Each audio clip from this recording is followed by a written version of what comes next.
So how do you see the school evolving? I see. I mean, I understand the Yeah. 7th and 8th grade is going to be in. Yeah, I see the school as this incredible developmental pre-K through 8 school that will be here to serve those parents on the continuum. Yeah. In the- I in think the most gamut. people are pretty happy with the way it's going. That this but- is the education for their child. right. So my job is to keep challenging the mothers and fathers out there to say, this is a very trustable education.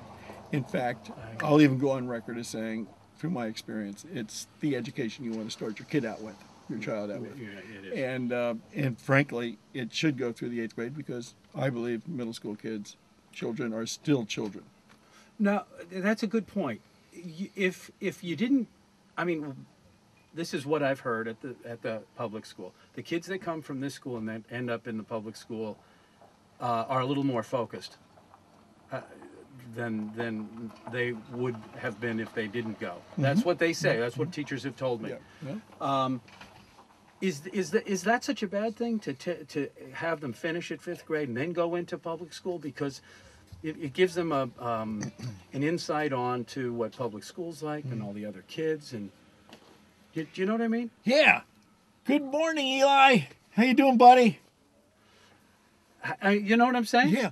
And I mean, I think of my own son who's here, yeah. and I'm thinking, well, there's not a big sports thing here, and he's wearing his run. He loves sports. And I do too. I noticed. I was going to ask you about that, Yeah, but yeah. but the public school has all that stuff, and it has the competition, and it. Yeah. I mean, Well, that's going to be the big question, and that's where parents have to have those conversations to say, do I want to start driving my child to this world of competition and who wins and loses after the 5th grade, or do they want to do it more after the 7th or 8th grade? Research will tell you right away that middle schoolers rather be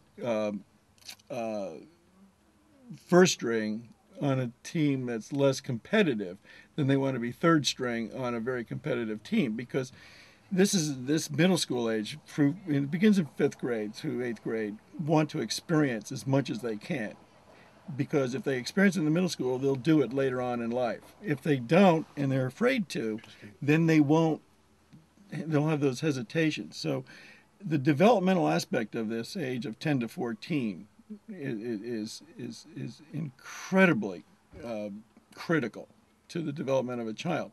The problem, as I've said before, going back to the maternal instinct, is the showdown often is people, mostly fathers, saying what was good for me is good for my kids, and he's got to learn the real world, or she's got to learn the real world. Well, the real issue there is, no, I don't know that you want the child in that, quote, real world. Now, I'm not saying anything about Nantucket or the systems here, but in general, sometimes I'm thinking, for my grandchildren, I want them to have all the opportunities to do the things that they know how to do. And then going back to your first question about how the children are viewed when they come out of this lovely school and what's theirs, what they're really saying to me is they're confident.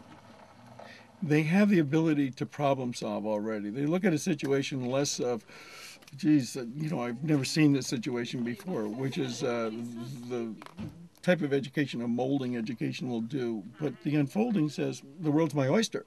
I can go out here and you put it in front of me, I'll do it.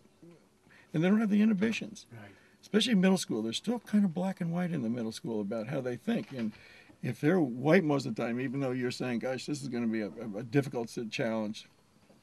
I think the benefit to a public school is by having a school like this, it's incentive. And you can see the You difference. see it, and you go, hey, they're doing some things that might be cool. We should maybe try a couple of these aspects and bring them into our. And a part of it philosophy. too is they start getting into those what's been traditionally the switchover from the single teacher classroom to departmentalization, which they're going to have next year in the 7th and 8th grade. Mm-hmm. But the part of it. What is that? What's the difference?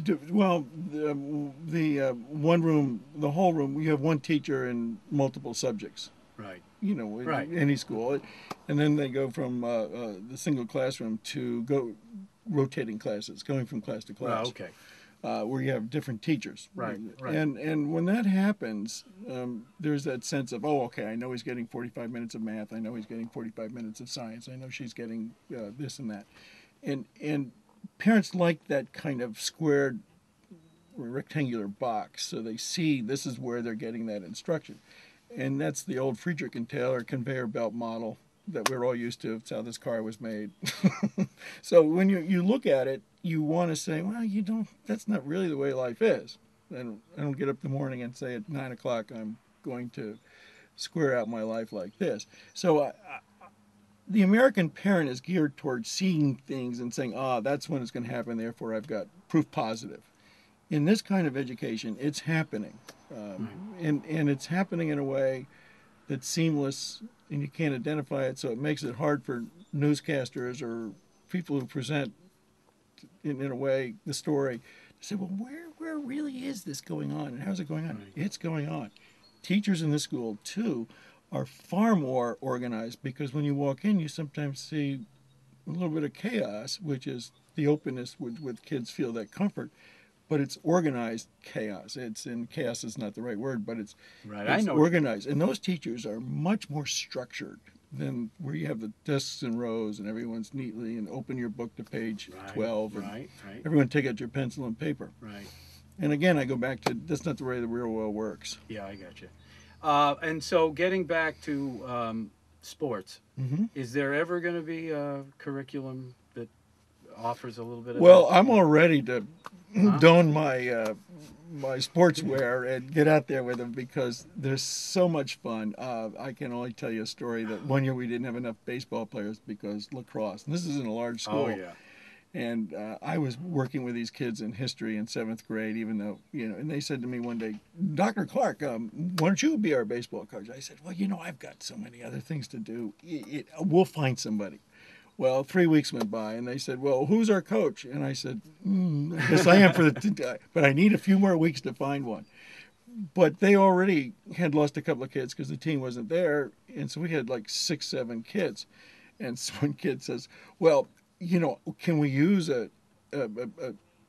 6th grader? And I said, sure, why not? We'll be the 6th, 7th grade team. Why do we have to be just a 7th grade team? Right. So watching kids in their enthusiasm morph together team, I just want to be there so that the kids can do this. Yeah. And there's a field not too far from, I was shown a field that's not too far from St. Paul's Church that has a post and rail fence around it. Well, kids love just a space that has a little bit of a demarcation. Right. I'm picturing so 2 soccer goals at either end, lacrosse goals at either end, and I'm saying that's what these kids need. They just need to get out there and work and play, and we'll find some other teams that have similar situations, maybe even in the mainland. I'll get 3 or 4 games for them.